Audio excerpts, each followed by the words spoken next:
خوش آمدید. آپ سب کا سواگت ہے. میرا نام ہے ڈاکٹر اشتیاق احمد. آج کا سوال یہ ہے کہ ماڈرن ٹرکی کے فاؤنڈر مصطفیٰ کمال اتا ترک کے کیا وہ ریفارمز ہیں اور ان پہ مسلمانوں کا کیا موقف ہے اور ہونا چاہیے. سب سے پہلے تو سوال یہ ہے کہ ریفارم کیا ہوتا ہے. ریفارم کا مطلب یہ ہے کہ آپ اپنے ایگزسٹنگ نظام میں کوشش کریں کہ ایسی تبدیلیاں لائیں جو وقت کے مطابق آپ کی سوسائٹی کو، آپ کے لوگوں کو، آپ کے پولیٹیکل سسٹم کو، آپ کے ایجوکیشنل سسٹم کو سرو کریں. تو یہ ریفارم کا مطلب ہے. اور تقریباً ماڈرن اسٹیٹ ساری دنیا کے اندر ریفارمز ہی لا کے انہوں نے سوسائٹیز کو ایک میڈیول مائنڈ سیٹ سے، بیکورڈ مائنڈ سیٹ سے ماڈرن مائنڈ سیٹ کی طرف لائے. اس کے اندر ڈیموکریسی، اس کے اندر انڈیویجول رائٹس، اس کے اندر ہیومن رائٹس، اس کے اندر دا رول آف لا، اس کے اندر کانسٹیٹیوشنلزم، یہ سب چیزیں ماڈرن ریفارم جو ہے نا ان کا حصہ ہے. کچھ لوگ انقلاب کرنا چاہتے ہیں کہ پوری سوسائٹی بدل جائے، وہ ایک اور اپروچ ہے. کچھ لوگ معاشرے کو، سوسائٹی کو واپس کسی آئیڈیل دور میں لانا چاہتے ہیں، ایک یوٹوپیا، کہ ایک زمانے میں ایک گولڈن ایج تھا تو ہم وہاں پہ واپس جب جائیں گے تو تب ہی ٹھیک ہے. Reform is modern looking and forward looking. تو یہ ہے ریفارم کی تعریف. دیکھیں یورپ کے اندر ریفارم موومنٹ جو ہے وہ تو ریفارمیشن سے شروع ہوتی ہے نا. مارٹن لوتھر کا جو ایک چیلنج تھا کیتھولک چرچ کو، اور سب سے پہلے بائبل کو جرمن زبان میں ٹرانسلیٹ کیا گیا تاکہ سب لوگ سمجھ سکیں. لیکن اس سے زیادہ ساتھ ساتھ سائنٹیفک ریولوشنز ہوئیں، دنیا کو سمجھنے کا طریقہ بدل گیا.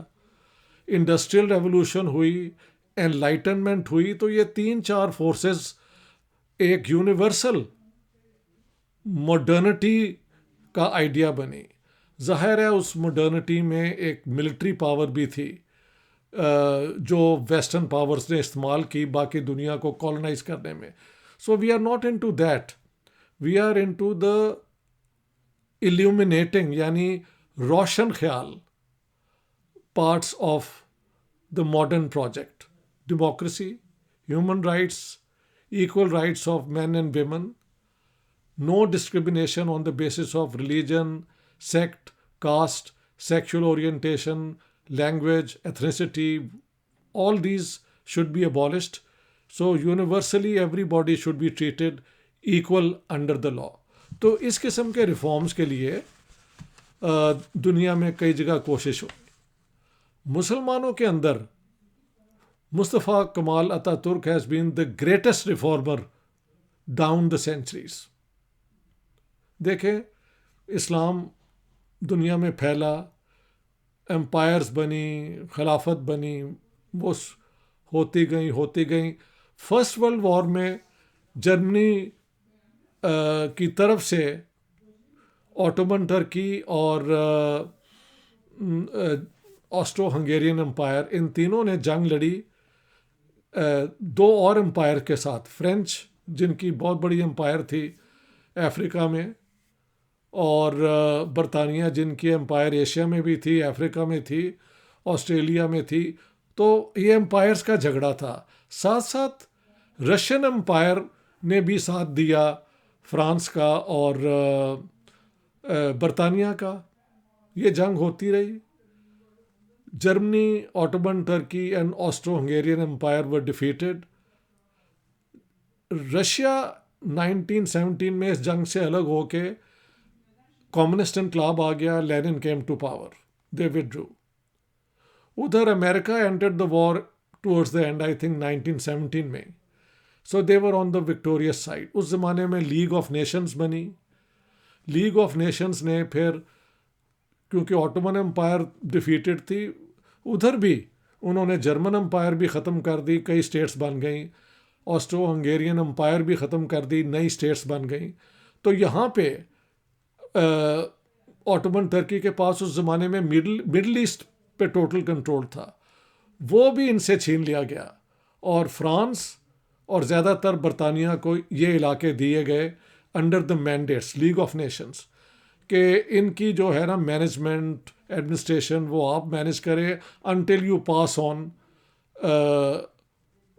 کیا کہتے ہیں انڈیپینڈنس ٹو لوکل، جو آپ بھی رولرز یا اسٹیٹس بنائیں یہاں پہ، جس کی وجہ سے عراق بھی وجود میں آیا، سیریا بھی آیا، لیبنن بھی آیا، اور سعودی عربیہ بھی، اینڈ مینی ادر، جارڈن بھی، these are all created, and Israel. یہ آپ کو یاد رکھنا چاہیے.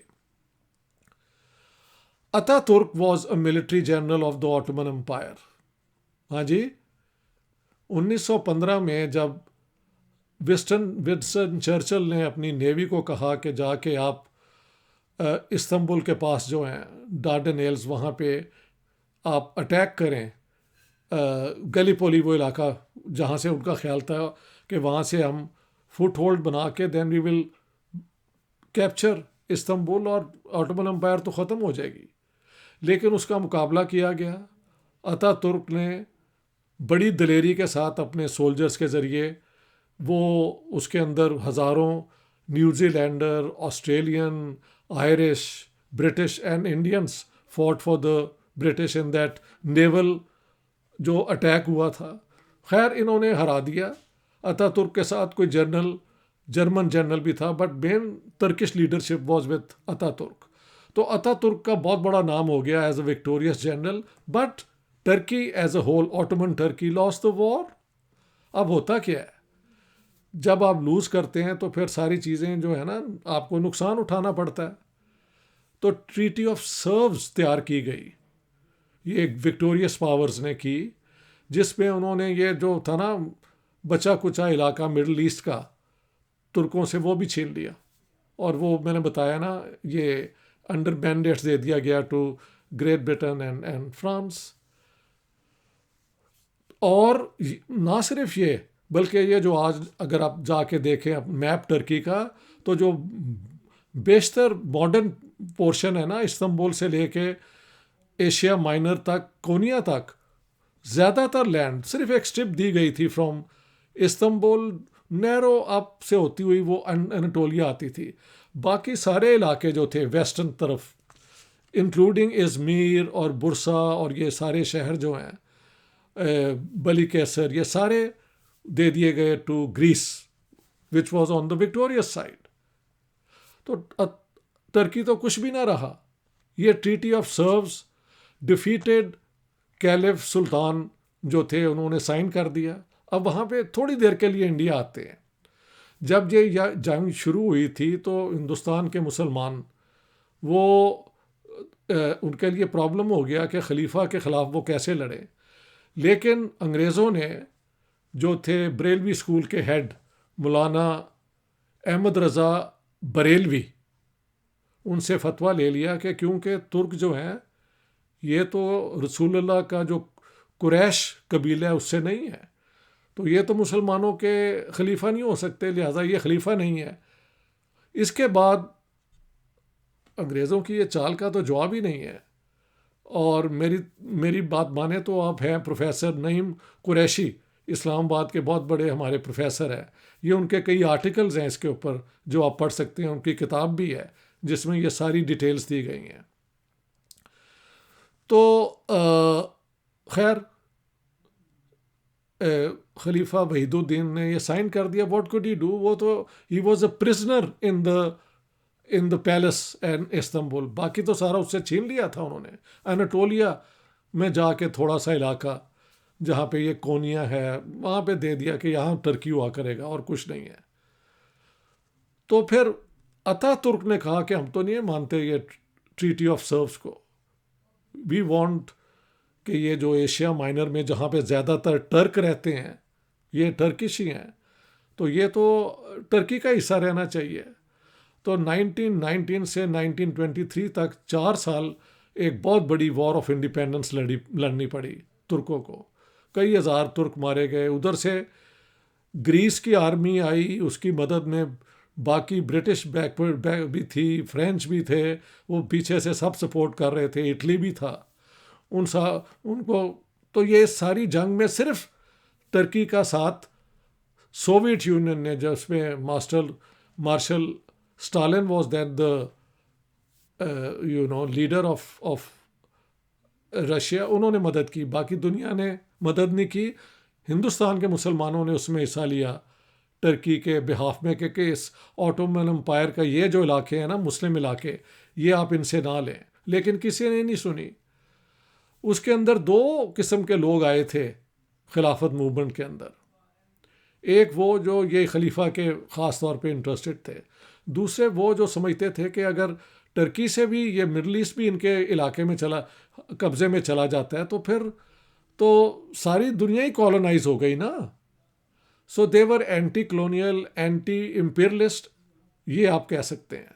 اور ایسے ہی ہوا کہ جب عطا ترک نے کہا کہ میں تو نہیں مانتا اس کو, تو مولانا محمد علی جوہر نے ساتھ دیا ڈیفیٹڈ سلطان کا, اور مولانا ابوالکلام آزاد نے بیان دیا عطا ترک کے حق میں کہ Ataturk is the real leader of the Turks. یہ بڑی انٹرسٹنگ بات ہے. یہ بھی انٹرسٹنگ ہے کہ برطانیہ نے سر آغا خان سے خط لکھوایا اور سید امیر علی, ان دونوں سے خط لکھوائے. یہ دو بہت مشہور لائلسٹ مسلمان تھے کہ آپ, اور وہ چھپوا کے تو کیا کہتے ہیں ہوائی جہازوں سے وہ لیفلیٹس گرائے گئے جس میں لکھا تھا کہ عطا ترک کے سولجرز کے درمیان کہ آپ پڑھیں کہ آپ سلطان کا ساتھ دیں, وہ اسلام کا ہیڈ ہے, عطا ترک کا نہ دیں, یہ تو ماڈرن ویسٹرنائزڈ آدمی ہے, یہ ہے وہ ہے. عطا ترک نے کہا کہ یہ دونوں بندے تو لائلسٹ ہیں برٹش, اور ویسے بھی یہ سنی مذہب سے تو ہے ہی نہیں, تو ان کا تو یہ انٹرسٹ ہی نہیں ہے, لہٰذا یہ بکواس ہے ساری, دے آر برٹش ایجنٹس. سو یہ ہے بیک گراؤنڈ کہ انڈیا میں کیا ہوا. ساتھ ساتھ میں یہ بھی بتا دوں کہ گاندھی جی کے پاس مسلمان آئے تھے کہ آپ ہمارا ساتھ دیں, and not the other way around. اگر وہ نہ دیتے تو الزام لگتا کہ دیکھو برے وقت میں یہ گاندھی ہمارے کام نہیں آئے, ہندوؤں نے ساتھ نہیں دیا. دے دیا انہوں نے ساتھ تو کہتے ہیں جی یہ مولویوں کو لے آئے. مولوی تو پہلے ہی آئے ہوئے تھے. ادھر محمد علی جناح قائد اعظم نے 2 بیان 1919 میں یہ برطانیہ گئے ایک مسلم لیگ کے ڈیلیگیشن میں, جس نے کہا کہ نہیں آپ آٹومن امپائر کو ختم نہ کریں, اور 1920 میں ان کا ایک بیان ہے کہ first they took away our liberty, now they are taking away our faith. یعنی کہ یہ خلافت کو جو یہ تقریباً ختم کر رہے ہیں اپنا یہ انگریز, واٹ ڈڈ دے مین, یہ treaty of Sevres is the end of the Ottoman empire. ہاں یہ جو سائن کروا رہے ہیں تو پھر تو یہ سارا کچھ ہم سے لے لیں گے. تو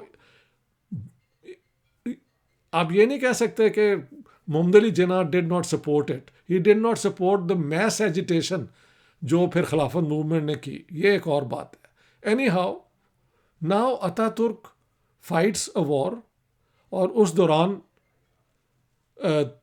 یہ جنگ چلتی رہی 1923 تک.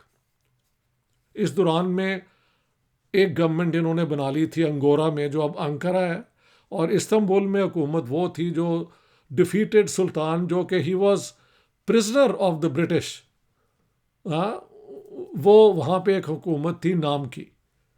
تو خیر 1923 میں پھر ایک نئی ٹریٹی سائن ہوئی, اسے کہتے ہیں ٹریٹی آف لوزان, جس کی وجہ سے ساری یہ جو ہے نا ٹیریٹری ایشیا مائنر جو ہے, جو آج کا ٹرکی ہے, یہ واپس ٹرکی کو مل گیا, اور پاپولیشن ایکسچینج ہوئی.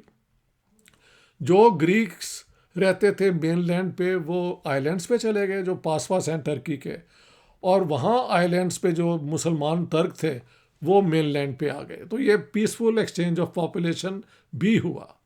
سو دس از how Ataturk won back what is today's Turkey.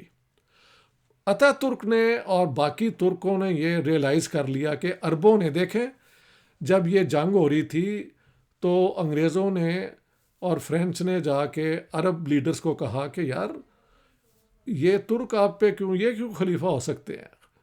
خلیفہ تو آپ کو ہونا چاہیے، آپ عرب ہیں، اسلام بھی عربیہ میں آیا تھا، رسول اللہ بھی عرب تھے، قرآن بھی عربک میں ہے. تو اس کے اوپر انہوں نے کہا کہ آپ بغاوت کریں، تو جب یہ ترک آٹومن امپائر ختم ہوگی تو ہم آپ کو یہاں کے بادشاہ بنا دیں گے. اسی عوض میں 3-4 اسٹیٹس بنی، عراق بنا، جارڈن بنا، سیریا بنا. ان کی اپنی پالیٹکس ہے. پھر بعد میں کیا ہوا، سعودی عربیہ بھی بنا. All these came out of the end of the Ottoman empire. یہ آپ یاد رکھیں. اب اتا ترک نے، میں تو ٹرکی جاتا رہتا ہوں، میری تو رشتہ داری ہے ٹرکی میں، I have a Turkish wife. تو ترکوں میں عربوں کے خلاف بہت نفرت تھی کہ انہوں نے جنگ کے دوران ہمارے پیچھے سے انہوں نے چھرا گھونپا ہے. آپ کہہ سکتے ہیں کہ عربوں نے کہا کہ بھئی ہم اب آزاد ہونا چاہتے ہیں. So both arguments are there, but the net result is کہ اتا ترک اور باقی جو تھے وہاں ان کے جنرلز، انہوں نے ریئلائز کیا کہ ہم اتنی بڑی امپائر تھے، ہم کم سے کم کیوں ہوتے گئے ہیں؟ کیونکہ ہم نے ماڈرن ریفارم نہیں کیے، ماڈرن لاز نہیں لائے، ہم نے ماڈرن ایجوکیشن لوگوں کو نہیں دی، پرانے طرز کی ایجوکیشن ہی ہم دیتے رہے ہیں. تو اس لیے اب وہ والا ٹرکی تو ڈیفیٹ ہو گیا ہے، ہمیں ایک نیا ٹرکی بنانا ہے. اس کے اندر پھر اتا ترک کے جو ریفارمز ہیں وہ آپ سنتے جائیں، میں ایک ایک کر کے کمنٹ کرتا ہوں. 1923 کو آٹومن امپائر ختم، ریپبلک آف ٹرکی بن گیا. اوکے. 1924 میں انہوں نے خلافت کا کانسیپٹ ہی کہہ دیا کہ ہم نہیں اس میں انٹرسٹڈ، ہم ایک ٹرکش نیشنل اسٹیٹ بنائیں گے. 1924 میں شریعہ کورٹس جن میں پینل لاز یعنی کہ پنشمنٹ لاز ہوتی تھی وہ بھی انہوں نے ختم کر دیا، اور اس کی جگہ ماڈرن یورپین لاز لے آئے. کرائم کو کیسے پنش کیا جائے، کیا کرائم ہوتا ہے. انہوں نے کہا حدود laws are too primitive, too old, we will not apply. اس کے بعد انہوں نے سول لاز جو ہیں وہ بھی چینج کر دیے. سول لاز میں یہ تھا کہ آپ 4 شادیاں کر سکتے ہیں، آپ اور بھی کئی مردوں کو ایڈوانٹیج تھے وہ انہوں نے ختم کر دیے. عورتوں کے رائٹس بڑھا دیے، 4 بیویوں کے بجائے 1 بیوی، اور اگر آپ اس کو طلاق دے کے دوسری شادی کرنا چاہیں تو اس بیوی کی اجازت ہونی چاہیے. ہاں وہ خود ہی اگری کر جائے تو ٹھیک ہے، لیکن اگر وہ اگری نہ کرے تو 7 سال تک وہ روک سکتی تھی. یہ چینج کیا. عورتوں کو انہوں نے سارا یہ جو تھا نا پردہ شردہ ختم کر کے انہوں نے کہا ماڈرن ڈریس پہنے. اور 1934 میں انہوں نے سب کو، عورت مرد سب کو ایکول رائٹ ٹو ووٹ دے دیا. ماڈرن ایجوکیشن، کو ایجوکیشن ساری انٹروڈیوس کی. یاد رکھیں کہ اتا ترک کے اس ریفارم کا اثر ساری اس دنیا کے مسلمانوں پہ ہوا جو محکوم تھے، یا وہ فرینچ امپائر کے نیچے تھے، یا وہ برٹش کے اندر تھے، یا وہ ڈچ کنٹرول کر رہے تھے ملیشیا میں. تو ہر جگہ پہ تو ویور وہ امپیریل، یہ ویسٹرن امپیریل پاورز کا ہولڈ تھا. تو سارے ماڈرن اس دور کے مسلمانوں میں جو ایک جذبہ آیا نا آزادی کی طرف، اس میں یہ بھی آیا کہ ماڈرن ایجوکیشن کے بغیر گزارا نہیں ہے. ٹھیک ہے سر سید نے اس کا ذکر کیا تھا، لیکن وہ لمیٹڈ تھی اشرافیہ کے لیے، اس پہ میں کبھی اور بات کروں گا. لیکن اتا ترک کے ان ریفارمز نے ماڈرن ٹرکی بنایا. ہاں جی، میرے کئی دوست جب ٹرکی میں آئے انہوں نے کہا یار مزہ آ گیا ہے، اگر ہم ایسے ہی ہو جائیں اور دقیانوسی طریقے ہمارے نہ ہوں تو ہم کسی سے کم تو نہیں ہیں، ہم بھی اس ماڈرن دنیا کا حصہ بن جائیں. انڈیویجول رائٹس ہونے چاہیے، equal rights of men and women. اور یہ پردہ شردہ جو ہے وہ ایک پریمیٹیو سوسائٹی کا ہے نشان. آپ آزادی سے ایک دوسرے کے ساتھ ایز ایکول ملیں. تو ان ریفارمز کو اتا ترک لے کے آئے، اور آج کا جو ماڈرن ٹرکی ہے از واٹ اتا ترکس لیگیسی واز آل اباؤٹ. ٹھیک ہے کہا جاتا ہے کہ انہوں نے ڈیموکریٹکلی نہیں کیا، انہوں نے وہاں کے جو مولوی ہیں ان پہ پابندیاں لگائیں، ان کے جو درویش سسٹم ہے ان کو ختم کیا، سوائے یہ جو ہے کونیا والا، وہ انہوں نے نیشنل اپنا سمبل بنا لیا. ہاں اسلام کے ساتھ انہوں نے کیا کیا، انہوں نے کہا کہ شریعہ جو ہے وہ دو معاملے میں اپلائی ہوگی. ایک کہ جب نماز آپ پڑھیں تو جتنی بھی مساجد ہیں وہ سب سے پہلے انہوں نے پرائیویٹ ہینڈ سے لے کے اسٹیٹ کا حصہ بنا دیں، اور اس کے اندر ایک منسٹری میں department of religious affairs create کیا گیا، ہوم منسٹری میں ایجوکیشن منسٹری یہ ملا کے، جس نے ساری اسٹیٹس کو ساری مساجد کو اپنے کیا کہتے ہیں ایڈمنسٹریشن میں لے لیا. اور جو ان کے علماء ہیں وہ they became employees of the state, جن کو مہینے کی تنخواہ ملتی تھی. انہیں کہا گیا کہ آپ حنفی طریقے سے نماز پڑھائیں، ہاں کوئی شافی طریقے سے یا کسی اور طریقے سے پڑھنا چاہے دیٹس آل رائٹ، لیکن جو اسٹیٹ کی مساجد ہوں گی وہ سنی حنفی طریقے سے نماز پڑھائیں گی، آپ you are welcome to join that. اور وفات کے بعد جو بیریل ہوگی وہ بھی حنفی سنی طریقے سے ہوگی. جو علوی منورٹی ہے، ترکوں میں ایک علوی سیکٹ بھی ہے جو شیعہ سیکٹ ہے، very different from the mainstream شیعہ. وہ اپنا گانا گاتے ہیں، میوزک گاتے ہیں، اماموں کو یاد کرتے ہیں. یہ ماتم والا ان میں بالکل ہی کوئی نہیں ہے. So that's a different small very decent people sect ہے. سو یہ انہوں نے ریفارم کیے، اور خطبہ جو ہے جمعے کا وہ اسٹیٹ کی طرف سے آنا شروع ہو گیا، جس میں پروگریس کے اوپر، اپنے علاقے میں صفائی رکھنے پر اس قسم کی باتیں کی گئیں، بجائے کہ آپ 1300 سال پیچھے جنگ کی طرف لے جانے کی باتیں کریں. اب اتا ترک نے وہ ریفارم تو کر دیے، لیکن کیا سب ترک ان کے ساتھ تھے؟ اس پہ سوال اب اٹھ سکتا ہے. کیا اتا ترک کے بعد آنے والے جو سیکولر لیڈر تھے، ہاں Turkey became the first secular state among Muslims. Laicism کا مطلب یہ تھا کہ religion is then under the control of the state, اور وہ میں نے آپ کو بتا دیا ہے. ہاں ترکوں کی آپ یہ کہہ سکتے ہیں کہ ترک جو ہیں وہ first of all 99% of the Turkish population is Muslim, 1% is Christian and جوش. اس میں آرمینین، گریکس اور جوز آ جاتے ہیں. 99% جو مسلمان ہیں اس میں اگر ہم 100% میں کر دیں تو 80-85% سنی حنفی ہیں، اور 15 یا 20% علوی یہ شیعہ گروپ ہیں. اس کے علاوہ ٹرکی کے اندر اگر ہم کہیں کہ ترک ایتھنک ترک جو ہیں وہ اباؤٹ 80% ہیں یا 85% ہیں، تو 15% ان میں سے کرد ہیں. کردوں کی زبان انڈو ایرینین ہے، اور ترک زبان جو ہے وہ تو ایک تورینین گروپ آف لینگویجز ہے، تو یہ دونوں ملتی نہیں ہیں، تو دو مختلف زبانیں ڈیفینیٹلی ہیں. اتا ترک کے کچھ ریفارم جو ہیں جن پہ تنقید شاید ہو سکتی ہے کہ انہوں نے سب کو کہا کہ آپ صرف ٹرکش سیکھیں، نو ادر لینگویج، جس کو جو کرد ہیں انہوں نے ریزسٹ کیا، اور آج تک وہ مسئلہ پوری طرح حل نہیں ہوا. حالانکہ کردوں کے کئی کلچرل رائٹس، اب تو ان کی ٹی وی چینلز بھی ہیں، لیکن ابھی تک ان کی جو خواہش ہے کہ وہاں پہ ایجوکیشن میں کردش بھی پڑھائی جائے یا کردش کے ذریعے پڑھایا جائے، وہ پوری نہیں ہوئی. سو یہ ہیں ریفارمز اتا ترک کے. اور یہ جو کرد تھے، let me tell this also, یہ 15-20% جو کرد پاپولیشن ہے یہ بھی پری ڈومیننٹلی سنی ہے، بٹ شافعی اسکول کے.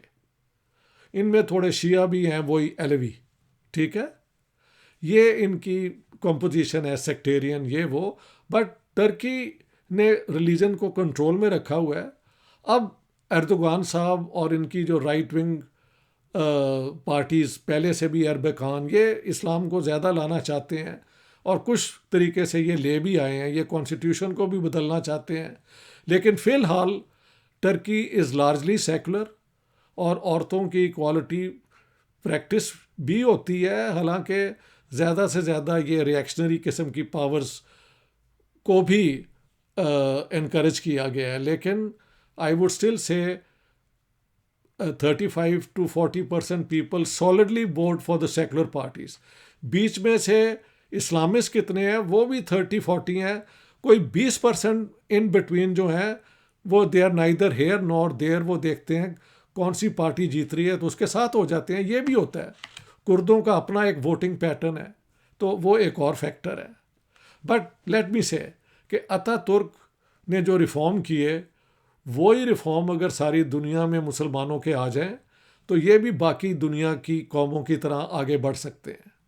دیکھیں انڈیا میں انہوں نے وہ ہندو ریلیجن کی بنیاد پہ تو کانسٹیٹیوشن نہیں بنائی.